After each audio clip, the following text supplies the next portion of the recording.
الرحمن الرحيم وبالوالدين إحسانا তোমরা তোমাদের মাতা পিতার সঙ্গে ইহসান করো। যারা মা বাপকে ভালোবাসবে আল্লাহ তাকে ভালোবাসবে। মুসলমান সময়টা খুব সংকীর্ণ আব্বা, কারণ একের বাদিকার গাড়ি লাগা আছে। আমি চলে গেলে আমার বড় দাদা হুজুর হযরতে আল্লামা মাওলানা ইয়াকুব আলী সাহেব আসবেন। তারপরে দেখবেন যে আপনার ওই 24 পরগনা থেকে উনি হাজির হয়ে গেছেন। আল্লাহর রহমতে জোয়ান দিয়ে আপনারা শুনবেন। তবে একটু খালি আমার শুনে যান গো আব্বা, যদি ভালো লাগে শুনবেন, না হলে চলে যাবেন। আল্লাহ আল্লাহ আল্লাহ, মা কেমন জিনিস, মা হচ্ছে মমতার সাগর, জীবন দিলে মিলে না দুনিয়ার ভিতর। মা নিজের সন্তানকে কত আদর করে লালন পালন করে। একটা লোকের একটাই বেটি, একটা মানুষের একটাই বেটি, ওই বেটিকে বহু কষ্ট করে নিজের বাপ লালন পালন করলো, আদর যত্ন করে লালন পালন করলো। করার পরে আপনার 18 বছর কিংবা 22 বছর হলো, বেটিটার বিয়ে দেওয়ার সময় হয়ে গেল। মুসলমান বেটির বিয়ে দেওয়ার যখন সময় হয়ে যায়, তখন নিজের বেটিকে বিয়ে দিবে বলে ভালো ঘর ভালো বর খুঁজতে লাগলো। ভালো ঘর ভালো বর আপনার খুঁজে কোনো মতে বের করলো। বেটির আপনার দেহেজ, যাকে দান বলা হয়, আমাদের দিকে দেহেজ চলে, দান চলে 5 লাখ 7 লাখ 10 লাখ পর্যন্ত চলে গো আব্বা। ওই মেয়েটাকে করলো কি, নিজের বাপ অপরের সঙ্গে বিয়ে দিল। দেবার পরে বাবা আপনার 6 থেকে 7 লাখ টাকা দেহেজ দান দিল। দেওয়ার পরে বড় খুশি মনে ইনি চিন্তা করতে লাগলো, আল্লাহ একটাই আমার বেটি, বহু লালন পালন সুন্দর করে বেটিকে সুন্দর ঘর দেখে বিদায় দিলাম। আমার বেটি যে তো চিরজীবন শান্তিতে খায়, এরকম কোনটা বাপ আছে নিজের বেটিকে ভালো দেখে দেয় না? দেখি দেয় না বাবা? বুঝতে পারছেন তো কথাগুলো? যদি বুঝতে না পারেন তাহলে একটু আরেকটু কমায় দেন। আপনি একটা একটু কমাই দেন, তাহলে বুঝতে পারবে। এ বেরাদার আম্মা জানেরা, একটু শুনে যান। রাত্রে বেলা বহু শটে বলতেছি, আল্লাহ তাবারাক ওয়া তাআলার ওই বান্দা করলো কি, নিজের বেটিকে সুন্দর ঘর সুন্দর বর দেখে বিয়ে দেওয়ার পরে বাবা দেখা গেল আল্লাহ পাক কোন সময় মানুষের মৃত্যু দেয়, মানুষের মৃত্যুর কথা কেউ গ্যারান্টি দিতে পারবে না। আমি গোলাম সাবির এখান থেকে নেমে বাবা আপনার জমিতে যাব, এটাও আল্লাহ তাআলা যদি চাহে এখানে আমাকে মত দিতে পারে। বলতে বলতে মত দিতে পারে, চোখ দুইটা পোতলা উঠাতে উঠাতে মত দিতে পারে। আপনি বসে আছেন ওই জায়গাতে মত দিতে পারে। বেরাদার আমার আল্লাহ তাআলা, আল্লাহ পাক ফেরেশতা ইসরাইলকে যেন হুকুম যখন করে, দেখে না আমার বাবা, দেখে না ওই লোকটার বাবা বুড়া হয়ে গেছে, তার রূহটাকে আগে কবজ করব। দেখে না তার সন্তানটা বড়, দেখে না তার সন্তান ছোট, দেখে না যুবক বেটি, দেখে না যুবতী বেটি, দেখে না আপনার ওই বুড়ি মা। আল্লাহ পাকের হুকুম মোতাবিক আল্লাহ যখন হুকুম করে, দেখেন বাবা বুড়া বাপ থেকে যায়, একটা যুবক ছেলের রূহটা কবজ করে নিয়ে চলে যায়। মা জননী বুড়ি হয়ে গেছে, আপনার দাবা খেতে খেতে বহুদিন কেটে গেল, মা বেঁচে গেল, কিন্তু একটা যুবতী বেটি দুনিয়া ছেড়ে চলে গেল। এটা কার হুকুম? এটা কার হুকুম ভাই? আল্লাহ তাআলার হুকুম।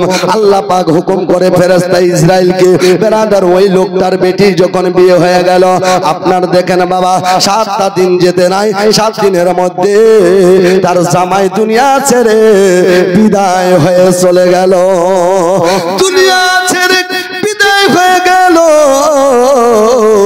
গ্রামবাসী প্রতিবেশী সবাই খবর পেয়ে গেল, অমুক লোকটার তো অমুক তারিখে বিয়ে হলো, 7টা দিন বিয়ে হওয়ার হয়নি, দুনিয়া ছেড়ে বিদায় হয়ে গেল। আল্লাহ, সবাই কাঁদে, সবাই যায়। শ্বশুর আব্বাও শুনলেন, শ্বশুর আব্বাও গেলেন, বেটির কাছে যায়।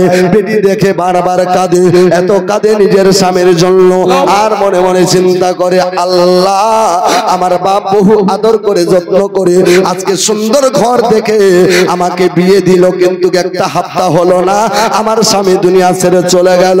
আব্বা শ্বশুর আব্বাও এত কাঁদে, এত কাঁদে গো আব্বা। আব্বা জান আমার ওই শ্বশুর আব্বার মনটা বড় খারাপ হয়ে গেল, কিন্তু সব আল্লাহর হুকুম ছাড়া কিছু কোনো গাছের পাতা হিলতে পারে না।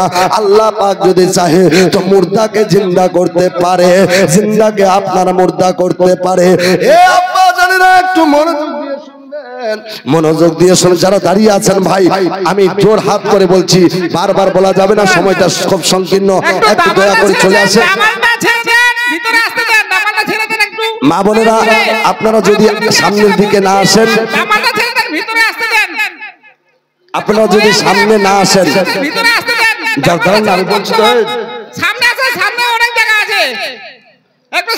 একটু রাস্তাটা ছেড়ে দেন, রাস্তা ছেড়ে দেন, রাস্তা ছাড়লে এরা চলে আসবে সামনে, এরা আসতেও দিবে না, বসবো না ঠিকভাবে। আপনারা ভিতরে আছেন একটু। আমার মা বোনেরা যারা দাঁড়িয়ে আছেন দয়া করে আপনারা চলে আসেন, সামনে অনেক জায়গা খালি আছে, রাস্তাটা আপনারা ছাড়ে দেন। যদি সামনে না আসেন তাহলে আপনারা রাস্তা ছাড়েন, খুব ভালো হবে, ওদেরকে আসার সুযোগ দেন। মহব্বতে একবার জোরে বলি সুবহানাল্লাহ। এবারে যেন নিজের বেটির বিয়ে হয়ে গেল, বেটির যেমনি বিয়ে হয় 7 দিনের মধ্যে জামাই ইন্তেকাল করল। চাচা খুব সুন্দর শুনে, ইন্তেকাল যখন করে যায়, বেরাদার মরতে হবে, মরতে হবে, সবাইকে মরতে হবে। এই জন্য তো কোন কবি বলেছেন, এ দুনিয়া ছেড়ে চলে যাব একদিন, এ দুনিয়া ছেড়ে চলে যাব একদিন, মায়ারি বাঁধন ভেঙে যাবে একদিন, আসবো না আমি আর এ ভুবনে কোনো দিন, দুনিয়া ছেড়ে চলে যাব একদিন, মায়ারি বাঁধন ভেঙে যাবে একদিন, মিছে পৃথিবী মায়ারি বাঁধন, আধার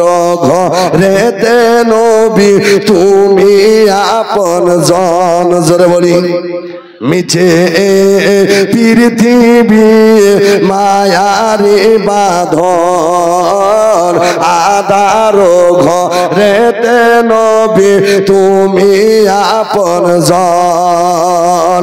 সব আশা বুকে রেখে চাই শুধু তোমাকে, দুনিয়া ছেড়ে চলে যাব একদিন, মায়ারি বাঁধন ভেঙে যাবে একদিন। মহব্বতে বলি সুবহানাল্লাহ। এ যে বাড়ি গাড়ি ক্ষমতা সবই চলে যাব আমরা, পরে রবে সবই, দুনিয়ার মায়া সব ভুলে চলে যাব একদিন, এ দুনিয়া ছেড়ে চলে যাব একদিন। নাত গজল বস্তা ভরে নিয়ে এসেছি বাপ, যদি বস্তার মুখ খোলা যায় সারা রাত শেষ হবে না। তবে শুনেন, আল্লাহু আকবার। জাননি ওই জামাই বাবু চলে গেল, কাফন দাফনের ব্যবস্থা হয়ে গেল, আপনার গোসলের ব্যবস্থা হলো, কাফন দাফনের ব্যবস্থা হলো, আপনার ওই মহিলাটার স্বামীটাকে সুন্দর করে জানাজার মাঠে নিয়ে গেল। জানাজার মাঠে নিয়ে যাওয়ার পর ওই দাফন কাফন করে সবাই ফিরে বাড়ি আসলো, কিন্তু মহিলাটার বিবাহ হওয়ার মাত্র 7 দিন হলো। এ মা বোনেরা একটু শোনুন মা, যদি আপনার স্বামী 7 দিনের মধ্যে কিংবা 1 বছরের মধ্যে কিংবা 50 বছরের মধ্যে মারা যায়, মনে বড় দুঃখ লেগে যায়। যার স্বামী নাই সে জানে স্বামীর মায়া, স্বামী যার নাই সে বুঝে স্বামীর মমতা। বেরাদার ভাই, স্বামী যখন চলে গেল, মহিলাটাকে নিজের বাবা বাড়ি নিয়ে যেতে চাইলেন, কিন্তু মহিলা বলে, আব্বা জীবনটা চলে যাবে আব্বা গো, আমি অপরের বাড়ি আর যাব না। জোরে বলি, বর্তমানে দেখা যায় নাই সমাজের ভিতরে স্বামী থাকলেও অপর স্বামীর সঙ্গে ভালোবাসা করে করে কি করে না ভাই? অপর স্বামীর সঙ্গে ভালোবাসা করে, অপরের স্বামীর সঙ্গে মহব্বত করে। বেরাদার নিজের স্বামীকে রেখে, নিজের বাল বাচ্চাকে রেখে অপরের সঙ্গে ভাগে চলে যায়। মুসলমান ওই মহিলাটা করলো কি, আব্বা নিজের বাড়িতে আপনার বাড়িতে থেকে গেল, অন্য জনের বাড়ি আর গেল না, অপরের বাড়িতে গেল না। আব্বা বলে, আব্বা জীবনটা চলে যাবে কিন্তু অন্য বিয়েতে আর বসবো না। মহিলাটা বাবা এভাবে দিন কাটাতে লাগলো, দিন কাটাতে লাগলো। দিন কাটতে কাটতে কয়েকটা মাস গেল। ওই মহিলাটা যেন আল্লাহ আল্লাহ আল্লাহর জিকিরে মগ্ন হয়ে গেল, নবীর কলেমা পড়তে লাগলো। সব সময় 5 ওয়াক্ত নামাজ পড়ে, জোরে বলা যাবে 5 ওয়াক্ত নামাজ আদা করতে লাগলো। আর সব সময় আল্লাহর কাছে দোয়া করে, আল্লাহ আমার স্বামীকে জান্নাতি করে দিও, আমার স্বামীকে জান্নাতি করে দিও। হাদিস পাকে আছে, কোন বিবি যদি বলে দেয়, আল্লাহ আমার স্বামী আমার কাছে খুব ভালো ছিল, আল্লাহ তাকে জান্নাতি করে দিও। কোন স্বামী যদি বলে, আল্লাহ আমার বিবি আমার কাছে খুব ভালো ছিল, আল্লাহ আমার বিবি আমার কাছে সুব্যবহার করেছে, ভালো ব্যবহার করেছে, মওলা আমি আমার বিবির জন্য দোয়া করলাম, আল্লাহ ওকে জান্নাতি করে দিও। খোদার কসম বলে যায়, যদি কোনো স্বামী স্ত্রী আল্লাহর কাছে দোয়া করে, কারেন্টের মতো 2 স্বামী আর বিবির জন্য দোয়া কাবিলে কবুল হয়ে যায়। মহিলাটা ইবাদত করতে লাগলো। মা বোনেরা একটু সামনে চলে আসেন, মা বারবার বলতে গেলেও একটু টাইমের নষ্ট হয় টাইম আর কি। এই জন্য আমি বলবো, মা আপনারাও তো হচ্ছেন, নিশ্চয় আপনাদের ব্রেনটা আছে যে কোন জায়গায় বসলে কেমন হবে, তাই আপনারা নিজের জায়গা দেখে নিজে নিজে বসে যান। ওই মহিলাটা করলো গে বাবা, ইবাদত করতে লাগলো, ইবাদত করতে লাগলো। ইবাদত করতে করতে আপনার 4 থেকে 5 মাস কিংবা 6 মাস হয়ে গেল। যখন বাবা আপনার ফজরের নামাজ মহিলাটা পড়তে যায়, হঠাৎ করে একদিন যেমনি সেজদায় গেছেন, সেজদা থেকে উঠবে কি, তিনার পেটের মধ্যে একটা নড়া দিয়ে দিল। একটু চিল্লায়ে বলি ভাই, আর একটু জোরে বলি, পেটের মধ্যে একটা নড়া দিয়ে দিল। বেরাদার মহিলাটা ভাবতে লাগলো কারণটা কি, একদিনের মাত্র সহবাস আল্লাহ কি না করতে পারে, একদিন সহবাস করেছে কিন্তু আল্লাহ পাক তার পেটের মধ্যে একটা বাচ্চা দান করে দিয়েছে না। ওই মহিলাটা বুঝতে পেরে নিল, নিশ্চয় আমার পেটে বাচ্চা আছে, আল্লাহ আমার পেটে বাচ্চা আছে, বাচ্চা আছে। কিন্তু আল্লাহর দরবারে মহিলাটা নামাজ পড়ে, ইবাদত করে আর আল্লাহর কাছে দোয়া করে, আল্লাহ যেহেতু আমার পেটে আমার গর্ভে বাচ্চা আছে, মাওলা আমি তোমার দরবারে প্রার্থনা করি, দোয়া করি, হে রব্বুল আলামিন যেহেতু আমার স্বামী দুনিয়া ছেড়ে চলে গেছে, আমার স্বামী যেহেতু নাই, আল্লাহ আমি এটাই দোয়া করি, আমার পেটে যেহেতু বাচ্চা আছে, আল্লাহ এটাকে দিও তো সুসন্তান দিও। একটু জোরে বলা যাবে, মায়ের দোয়া কোনোদিন রদ হয় না গো আব্বা। ওই মা জননী নামাজ পড়ে, জোহরের নামাজ পড়ে তবুও দোয়া করে, আল্লাহ সুসন্তান দিও।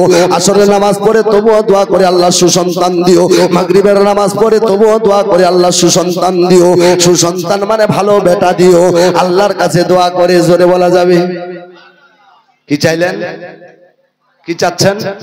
বেটা, বেটা আমাদের দিকে বেটা চাই, যার বাড়িতে বেটা নাই বেটি আছে তো আল্লাহর কাছে বেটা চাই। কিন্তু আমরা চাইতে জানি না গো আল্লাহ, চাইতে জানি না। চাওয়ার মতো চাইলে খোদা কেমনে দিবে না, চাইতে জানি না। বেটা আল্লাহ সুসন্তান দে, আল্লাহ সুসন্তান দাও। যেহেতু আমার স্বামী নাই, ওই বেটার মুখ দেখবো আর দিন কাটাবো। জোরে বলা যাবে, মুসলমান একটা বেটা হলেও জ্বালা, বর্তমান যুগে 10টা বেটা হলেও জ্বালা। এই জন্য আমার দেশি ভাষায় বলে, একটা বেটা দে আল্লাহ, একটা বেটা দে, একটা বেটা দে আল্লাহ, একটা বেটা দে। আর কামাই খাবার আশা নাই, মোর মাটি দিবে কে? একটা বেটা দে আল্লাহ, একটা বেটা দে, কামাই খাবার আশা নাই, মোর বাতি দিবে কে? একটা বেটা দে আল্লাহ, একটা বেটা দে, কামাই খাবার আশা নাই মোর, দুয়া করবে কে? জোরে বলি। আর এর উল্টা আমি বানিয়েছি, একটা বেটা হলো জ্বালা, 10টা বেটা হলো। একটা বেটা দে আল্লাহ, একটা বেটা দে, কামাই খাবার আশা নাই মোর, চর মারবে কে?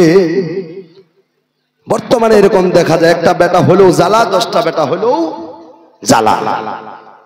মা বোনেরা শুনে যান, রাত্রে বেলা কলিজা ফেটে যাবে। কেমন ছিল মা? আল্লাহর কাছে দোয়া করে, মাওলা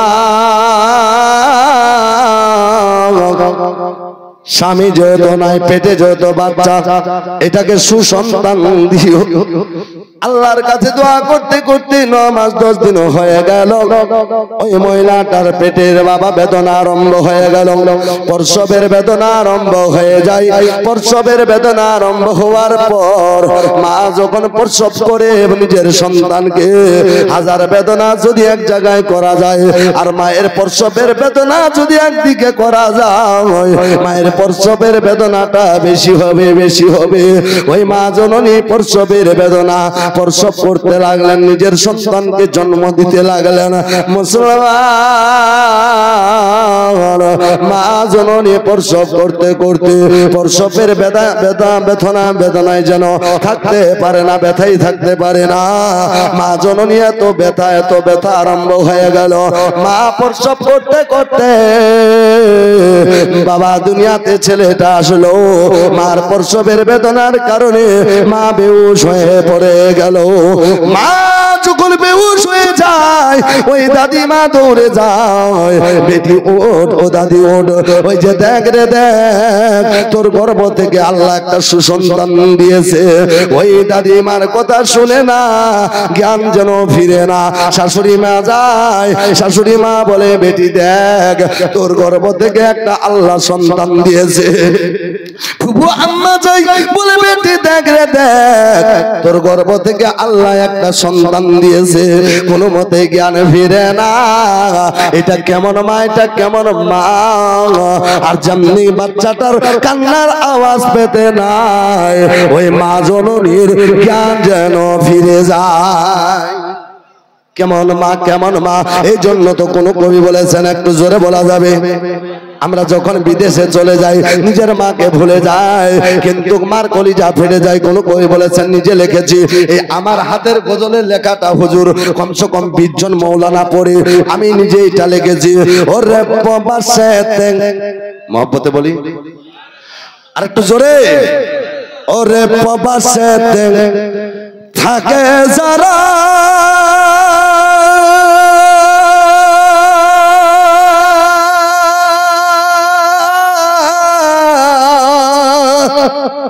ওরে মায়ের আদর পায় না তারা রে, বিদেশেতে থাকে যারা,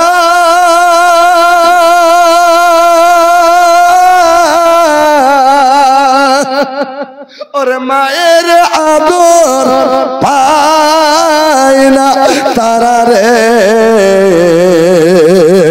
আরে কবে যাব দেশে ফিরে, দেখব মায়ের মুখ রে। জোরে আর একটু জোরে। আচ্ছা, মার উপরে কার কার মহব্বত আছে হাত তুলে বলি তো, ইয়া রাসূলুল্লাহ, সুবহানাল্লাহ। কিছু কিছু মানুষ বলছে যে মৌলবীদের কামে এটা। আহা হা, নবীর নামে হাত তুলতে বললাম তো হাতগুলো ঠুটা হয়ে গেল আপনাদের, মাশাআল্লাহ। আরেকবার বলি, ইয়া রাসূলুল্লাহ, সুবহানাল্লাহ। আছে আছে। ওরে প্রবাসেতে থাকে যারা,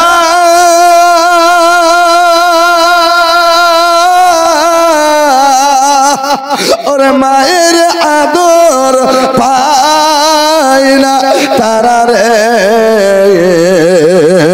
আরে কবে যাব দেশে ফিরে, দেখব মায়ের মুখ রে।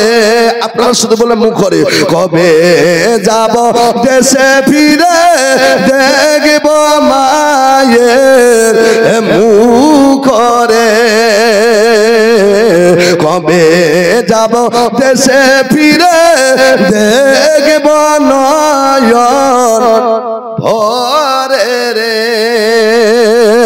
হায়রে সন্তান যখন বিদেশে যায়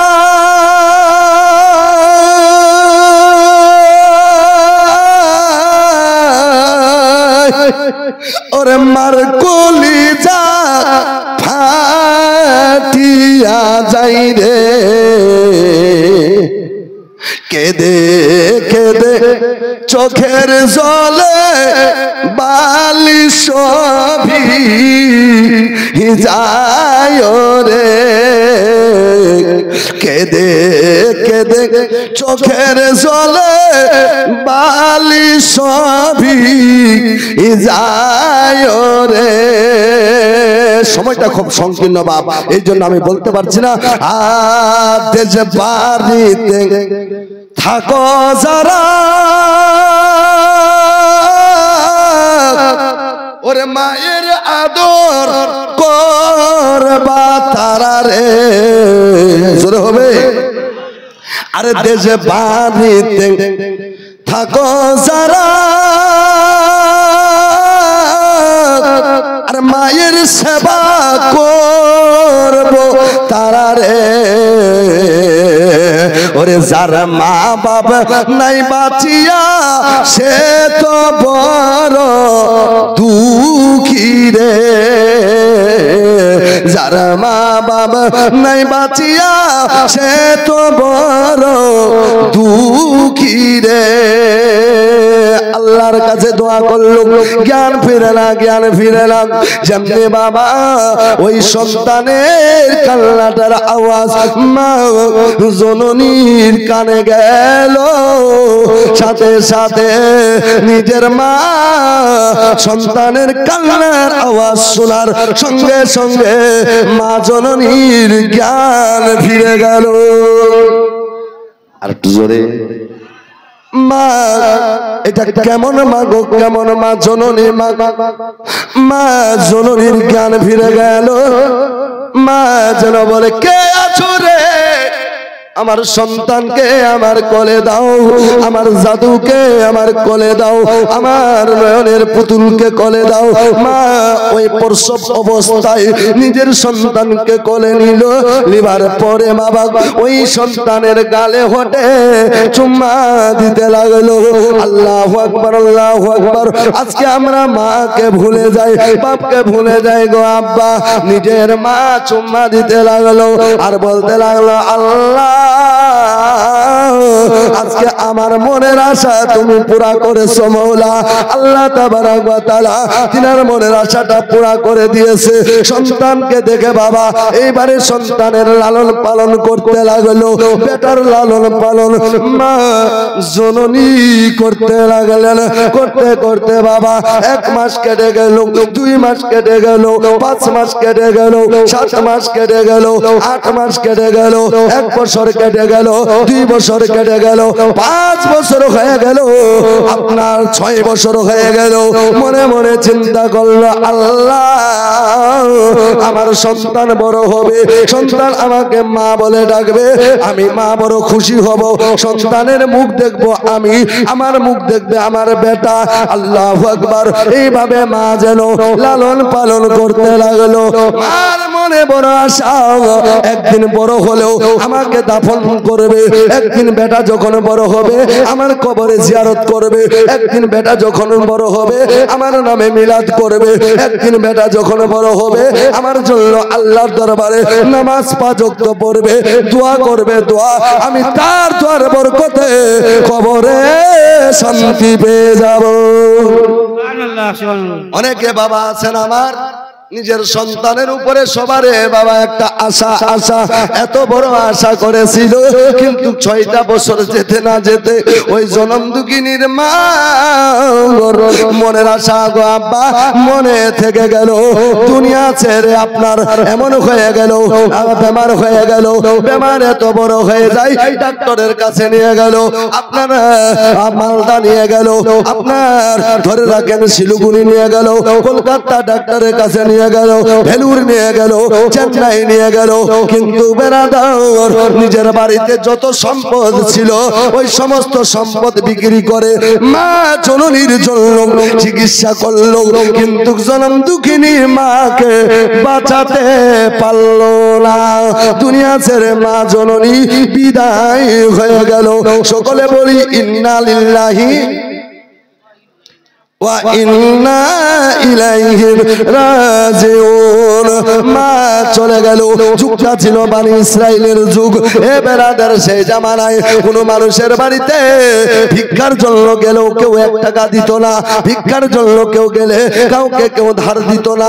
আল্লাহু আকবার। মা জননী যখন চলে গেল দুনিয়া ছেড়ে, ওই সন্তানটা একাই পড়ে গেল।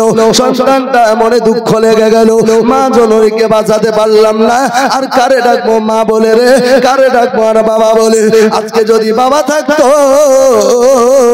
আর মা যদি চলে যেত, বাবার চেহারা দেখে দেখে কাটাতাম, দিন কাটাতাম।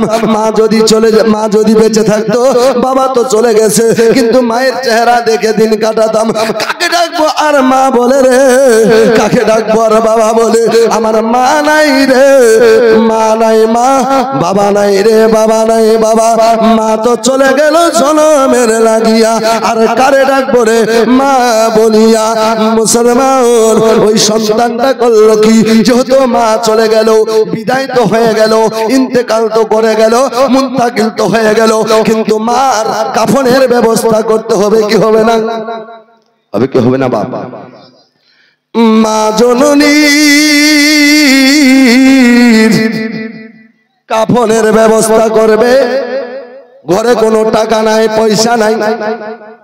একজন মানুষ মারা গেলে কমপক্ষে বর্তমানে 2000 টাকার দরকার পড়ে কাফনের। ছেলেটা মনে অসহায় পড়ে গেল, আল্লাহ মা তো চলে গেল, কিন্তু কাফনটা কিনবো কেমন করে?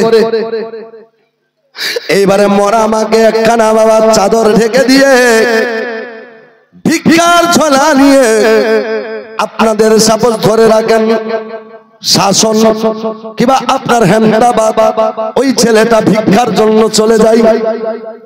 যাওয়ার পরে প্রত্যেকটা বাড়িতে যায় আর বলে, মা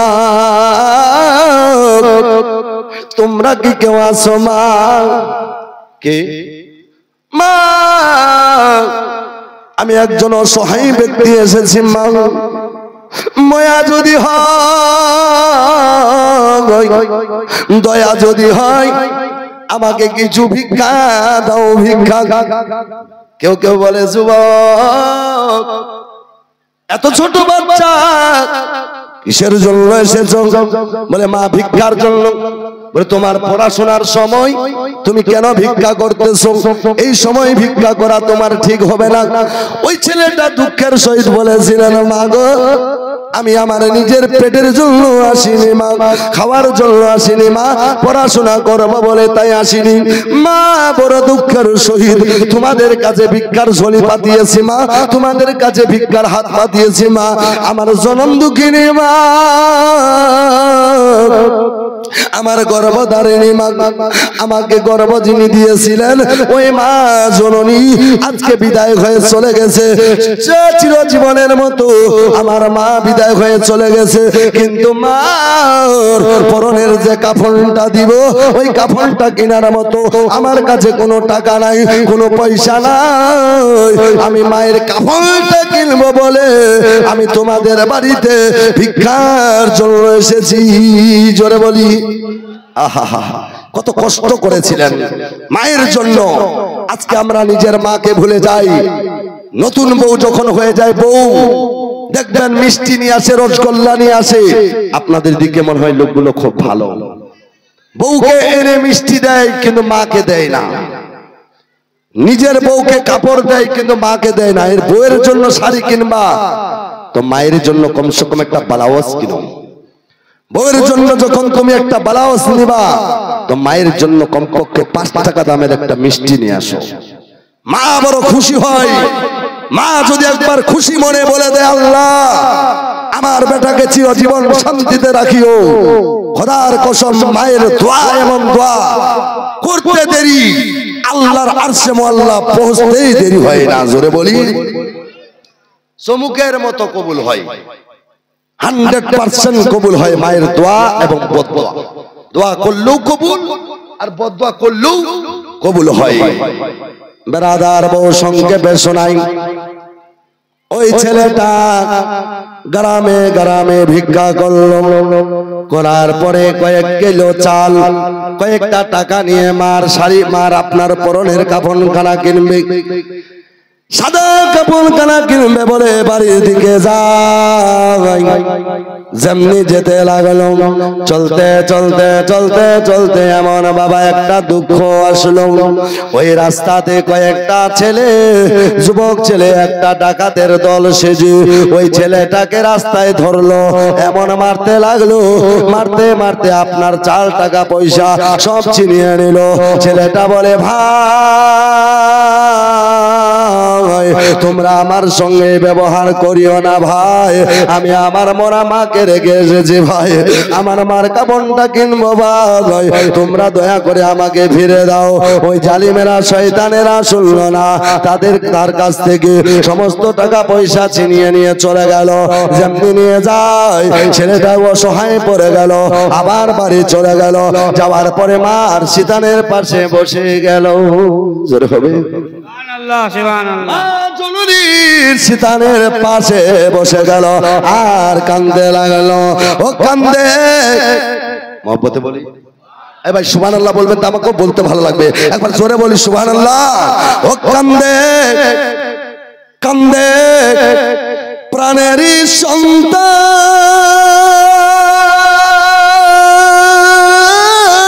সন্তান আর শীতানে বসিয়া বলে প্রাণের আম্মা জান আরে শেষ বাণীর মতো গে আম্মা শেষ বাণীর মতো গে আম্মা একবার বেটা বলো না ইজরাইলা শিলে কারো দোহাই মানে না মহব্বতে বলি মানে বাপ মানে মানে চতুর্দিকে থাকলেও কোন দিক দিয়ে ইসরায়েল এসে রুটা নিয়ে চলে যাবে ইসরায়েলা শিলে কারো কয়ফত মানে না বাবা মরণের কথা রে ভাই স্মরণ করো না ইসরায়েলা শিলে কারো কয়ফত মানে না ইসরায়েলা শিলে কারো দোহাই মানে না ও আছে তোবা নামের গাছ ওই গাছের পাতায় লেখা আছে মানুষের হায়াত ও আছে তোবা নামের গাছ গাছের পাতায় লেখা আছে মানুষের হায়াত হরে গাছের পাতা ছড়িয়া পড়িলে গাছের পাতা ছড়িয়া পড়িলে মৌতের নিশানা ইজরাইলা শিলে কারো দোহাই মানে না ইজরাইলা শিলে কারো কয়ফত মানে না বাবা মরণের কথাকে মা স্মরণ করো না ও দাদা বুঝবেন না একটু বসে যান ভাই বসে যান কষ্ট পাচ্ছেন বসেন বসে শুনেন কি আছে আহা মরণের কথা গে মা স্মরণ করো না ইজরাইলা শিলে কারো দোহাই মানে না পাতা জোরে হবে ও পাতা আরেকবার বলি পাতা পাতা পরিবে যখন ইসরাইল সে বান্দা বান্দির নাম পরে পাইবে তখন হায়রে সঙ্গে সঙ্গে সঙ্গে সঙ্গে মৃত্যু হবে আর দেরি করবে না ইজরাইলা শিলে কারো দোহাই মানে না মা মরণের কথা গে মা স্মরণ করো না ইজরাইল শিলে কারো দোহাই মানে না। বেরাদার পরনের কাফন খানার জন্য আর পেল না, ওই মা জননীকে রেখে বাবা গরম পানির ব্যবস্থা করলেন। করার পর ঘরের ভিতরে প্রবেশ করলেন। করার পরে নিজের মা জননীর কয়েক বছরের চিরা শাড়ি ছিল, ওই শাড়িটা বের করিয়া মায়ের জন্য পরনের কাফন বানালেন। বানাবার পরে বাবা নিজের মাকে চুল কেটের মতো মুইরাই দিয়ে আপনার জানাজার মাঠে নিয়ে গেল। জানাজার মাঠে নিয়ে যাওয়ার পর মা জননীর জানাজা হয়ে গেল। মাটি আপনার কবরে নামালো। নামবার পরে আপনার ওই উপরে একটা বাঁশের চাঙ্গারি দিয়ে 3 মুষ্টি করে মাটি দিয়ে সবাই কেউ দোয়া করে, কেউ করে না, কিন্তু আমাদের এদিকে দোয়া কবরে বেশি বেশি করে। আব্বা জানেরা আমার দোয়া করলে আপনার মাটিটা দিল, দেবার পরে কবরটা শান্তিয়ে দিল। দেবার পর আপনাদের ইমাম সাহেব যেমন দোয়া করে বাবা আপনার সবাই বাড়ির দিকে রওনা হলো। কেউ আগেই চলে গেছে, কেউ দোয়া করে যাচ্ছে, কিন্তু বেরাদার ওই সন্তানটা মা জননীর কবরের পাশে দাঁড়িয়ে আছে, মার কাছে দাঁড়িয়ে আছে, আর জোরে জোরে মা জননীর জন্য কাঁদতেছে। আল্লাহ আমার মা দুনিয়া ছেড়ে চলে গেল, আমার বাপ চলে গেছে, কাকে ডাকবো আর মা বলে, কাকে ডাকবো আর বাপ বলে। আল্লাহু আকবার। সন্তানটা এত কান্দে, এত কান্দে, কিন্তু মাওলানা সাহেব বলে বেটা চল বাড়ি, চল বাড়ি চল, আর কান্দিস না বেটা, কান্দে আর লাভ নাই বেটা। ওই সন্তানটা বেশি বেশি কান্দে, বলে বেটা রে কান্দিস না, আর চল বাড়ি, চল বাড়ি চল। সন্তানটার কান্না আরো বেড়ে যায়, বলে বেটা কান্দে কোনো লাভ না হয়। বলে হুজুর কান্দে হয়তো আপনার লাভ না হতে পারে, কিন্তু হুজুর আমি কান্দি কেন জানো? বলে কেন? বলে তুমি না বাড়ি চলে যাবে, আপনি যখন বাড়ি চলে যাবেন আপনার বাপ আছে, বাপের চেহারা দেখবে, মা আছে, মার চেহারা দেখবে, মা জননীকে মা বলে ডাকবে, বাপকে বাপ বলে ডাকবে, আপনার কলিজা ঠান্ডা হয়ে যাবে। হুজুর এখন যদি আমি বাড়ি যাই কাকে আর মা বলে ডাকবো, কাকে আর বাবা বলে ডাকবো? বলে বেটা রে মানুষের মত হতে পারে, মানুষের মত তো বার হক, মানুষের মত তো আসবে, মরতে হবে, মরতে হবে, চল বেটা চল বাড়ি চল, কান্দে আর লাভ নাই। বলে হুজুর যেহেতু মানুষের মত হবে, মানুষের মরণ হবে, হুজুর আমার মরণটা কখন হবে? বলে আল্লাহর হুকুম যখন হবে তখন তোমার মত হবে। বলে হুজুর আল্লাহ যদি আজকে আমার মরণ দেয়, জোরে বলি আল্লাহ যদি আজকে আমার মরণ দেয়, আল্লাহ যদি আমাকে আজকে মত দেয়, বলে কারণটাকে আজকে মত কেন চাইছো? বলে হুজুর আমার মাকে যে কবরটা দেওয়া হয়েছে, আমার মার পূর্ব দিকেও খালি আছে, পশ্চিম দিকেও খালি আছে, এখন যদি আমার মরণ হয় হুজুর আপনি নিজের হাতের দ্বারায় হয় ডান পাশে না হয় বাম পাশে আমারও কবরটা দিবেন। আমি এটাই চাই আমার মার কবরের পাশে যাতে আমারও কবরটা হয়ে যায়। জোরে বলা যাবে ওরে আমি যদি চাই কবরে, জোরে বলি আমি যদি যাই কবরে, মহব্বতে বলি শুনবেন গজলটা? কারা কারা শুনবেন হাত তুলে দেখান তো ভাই, সবাই শুনবেন, যত শুনবেন। এই মায়ের পরনের কাপড় পেল না, একটা চিরা শাড়ি দিয়ে দাফন করলেন। আমি এটাই চাইবো কিয়ামত পর্যন্ত আল্লাহ পাক যাতে আপনাদের মা বাবার কবরখানি যখন মা বাবা কবরে চলে যাবে ওই পরনের কাফনটা যাতে জান্নাতি কাফন বনে যায়।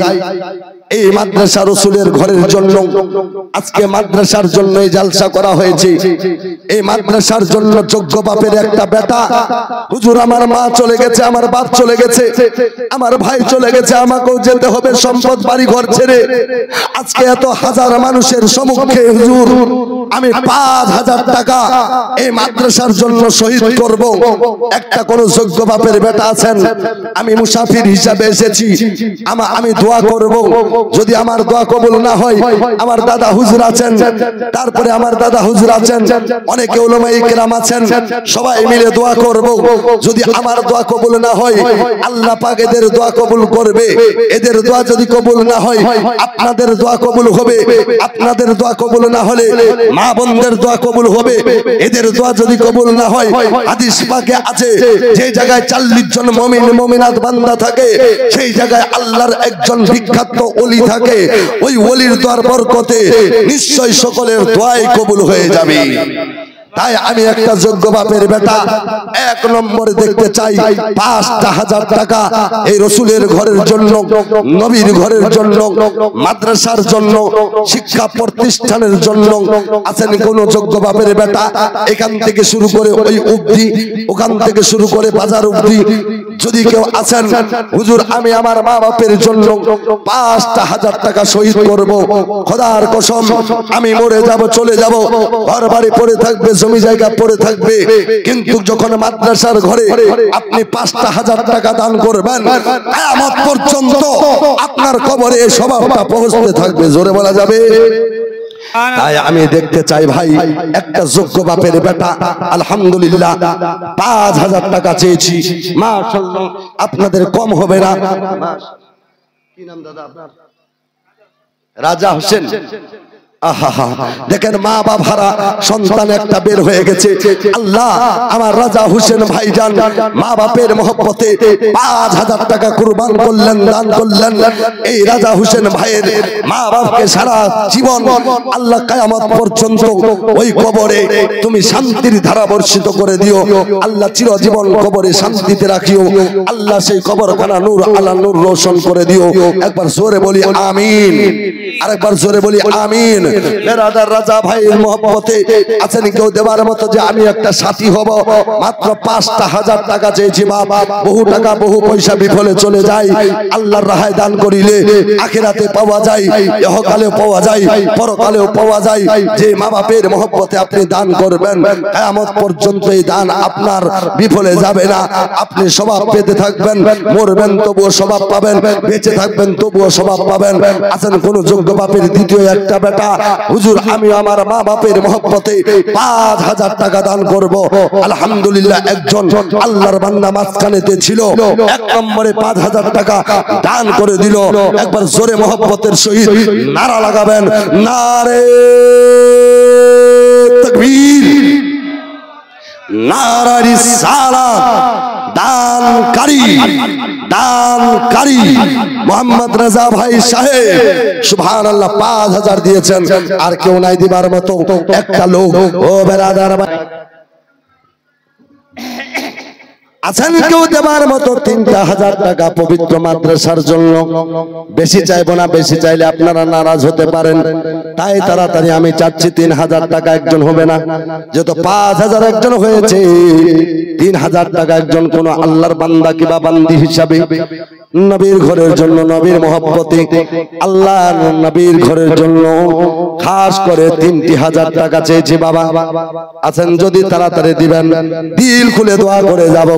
আমি গোলাম সাবির বলে দিলাম গো আব্বা, এই দোয়া এবং দান কোনোদিন বিফলে যাবে না, আল্লাহর দরবারে কবুল হবে নাই। কেউ একজন, একটা হবে নাই, গ্রামের কেউ নাই? অনেক বান্দা আছেন গো আব্বা, 3000 টাকা চেয়েছি।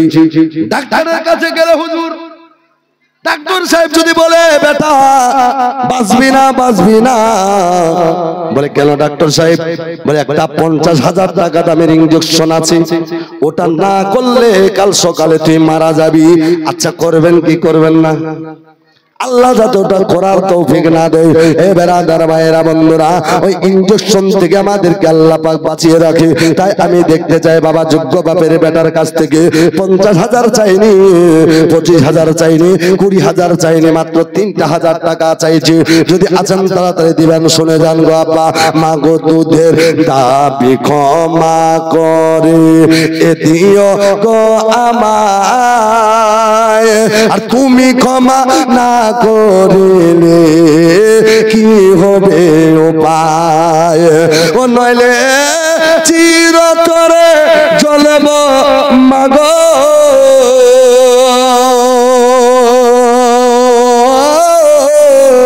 ও মা চিরতরে জ্বলব মাগো ওই জাহান্নামের আগুনে, রাস্তায় আমার পৌঁছে দিও এ মায়ের কলতে। আখেরি কথাটা বলে যায় গো আব্বা, ও আব্বা জানেরা শোনো, সন্তানটা কোনো মতে আর বাড়ি যায় না, কোনো মতে নিয়ে যাওয়া হলো, কোনো মতে নিয়ে গেল, নিয়ে যাওয়ার পরে বাবা একাই দিন কাটাতে লাগলো। সন্তানটার মাও নাই, বাবাও নাই, ভাই নাই, কেউ দুনিয়াতে নাই, কিন্তু যার কেহ নাই বলুন তো তার কে আছে? যার কেহই নাই দুনিয়াতে, তার কি আছে? একমাত্র আল্লাহ। আল্লাহ আল্লাহ।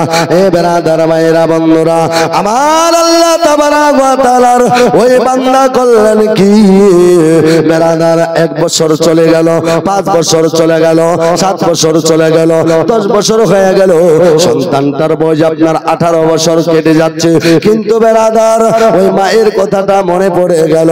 একমাত্র আল্লাহর নামটা বাবা আল্লাহর নামে জিকির করে সব সময় 5 ওয়াক্ত নামাজ পড়ে ছেলেটা এত মুত্তাকি হয়ে গেল, পরিষ্কার হয়ে গেল, দিনদার হয়ে গেল, কামিয়ালা হয়ে গেল।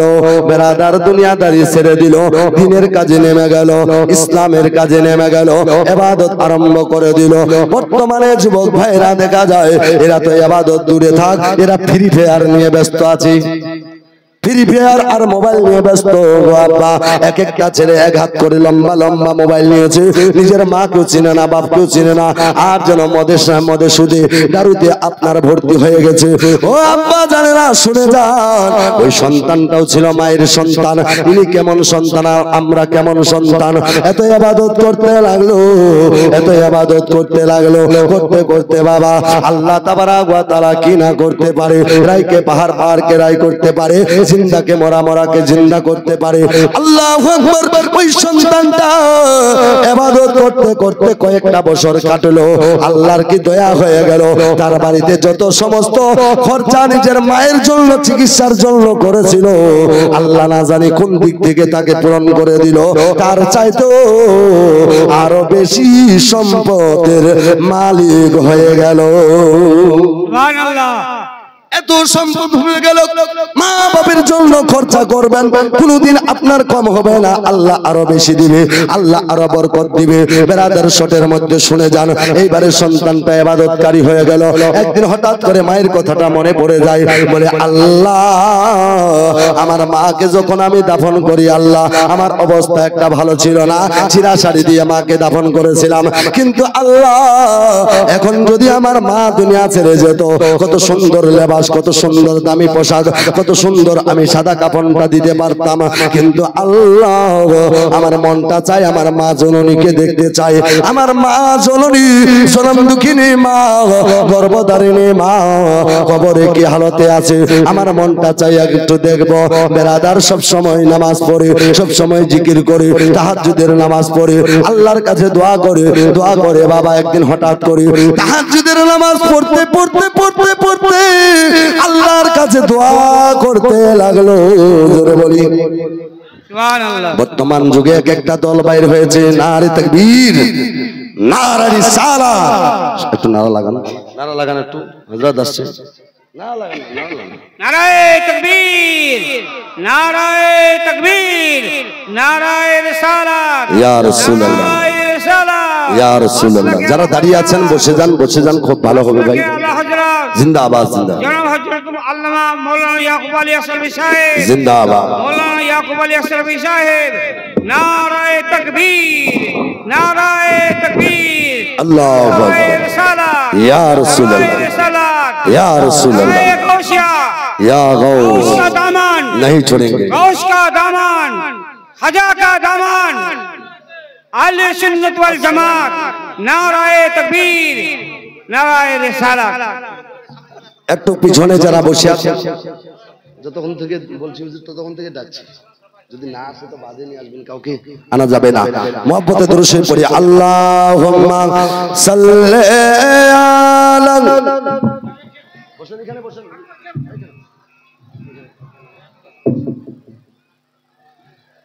ওয়ালা আলে সাইয়্যিদিনা। এত মানুষের আওয়াজ দেখেন, জোরে জোরে পড়ি। ওয়ালা আলে সাইয়্যিদিনা মুহাম্মদ সাল্লাল্লাহু তাআলা আলাইহি ওয়াসাল্লাম। এ ব্রাদার, ওই ছেলেটা ইবাদত করতে করতে করতে করতে আপনার যেমনি ঘুমিয়ে যায়, দোয়া করতে করতে ঘুমিয়ে গেছেন, যেমনি ঘুমিয়ে যায় হঠাৎ করে যেন স্বপ্নের মাধ্যমে দেখতে পাচ্ছেন ওই যে কবরস্থানে তার মাকে দাফন করা হয়েছিল, ওই কবরস্থানে সমস্ত মহিলারা আপনার লাইন ধরে আছে, সমস্ত মহিলারা লাইন করে দাঁড়িয়ে আছে। কিন্তু ছেলেটা স্বপ্নের মাধ্যমে ওই কবরস্থানে যায়, যাওয়ার পরে তাকায়, সবাইকে দেখতে পায়। ছেলেটা যেন দূর দূর দূর চতুর্দিকে দৌড়তে লাগলেন। কেউ বলে, ও যুবক, তুমি এভাবে দৌড়ো কেন? কারণটা কি? কাকে খোঁজাখুঁজি করতেছো? বলো বলো। বলে, শোনো গো, এই জায়গায় আমার মাকেও দাফন করেছিলাম, সবাইকে দেখতে পাই এই কাতারের মধ্যে, লাইনের মধ্যে, কিন্তু আমার মাকে কেন দেখতে পাই না? আমার মা কই, আমার মা কই? বেরাদার, ওই ছেলেটা পাগলের মতো মাকে খোঁজাখুঁজি করি। আর মহিলারা বলে, ও যুবক, তোমার মাও এই লাইনে আছে। বলে, ও মা, তাহলে কি আমার মাকে দেখতে পাবো না? কোথায় আছে আমার মা, একটু বলো না। বলে, তোমার মা সবার যেন পিছনে আছে। বলে, কারণটা কি? বলে, যেদিন তোমার মা দুনিয়া ছেড়ে চলে যায়, সেদিনকে তুমি যখন দাফন করো, নিজের মাকে চিরা শাড়ি দিয়ে তুমি দাফন করেছিলে, চিরা কাপড়া দিয়ে দাফন করেছিলে। এই জন্য তোমার মা আজকে শরমে সামনে আসে না। বলে, মা তাহলে কি আমি দেখতে পাবো না? বাদশাহকে বলে দিই, হুজুর চলে এসেছেন, ওনার জবান দিয়ে আপনারা শুনবেন। আমি আগেও বলেছি 1 ঘন্টা টাইম আমার। বেরাদার ইসলাম, এবারে চিরা শাড়ির কথা জানলে বলেছে। বলে, তাহলে কি আমার মাকে দেখতে পাবো না? বলে, পাবে। যদি তোমার মাকে দেখতে চাও, তাই তোমার মায়ের জন্য আবার নতুন কাফন দিতে হবে। এখানে কিন্তু বিশাল বড় ব্যাপার বাপ। একবার মানুষ চলে গেলে দ্বিতীয়বার আর কাফন দেওয়া যাবে? আর যাবে না। কিন্তু ওই কাফন দেয় কি দেয় না আমি বলতে চাই। তার আগে আমি আপনাদের কাছ থেকে কাফনের দাম চাই না। মাদ্রাসার জন্য মাত্র 11টা লোকের কাছ থেকে 1100 করে টাকা চাচ্ছি।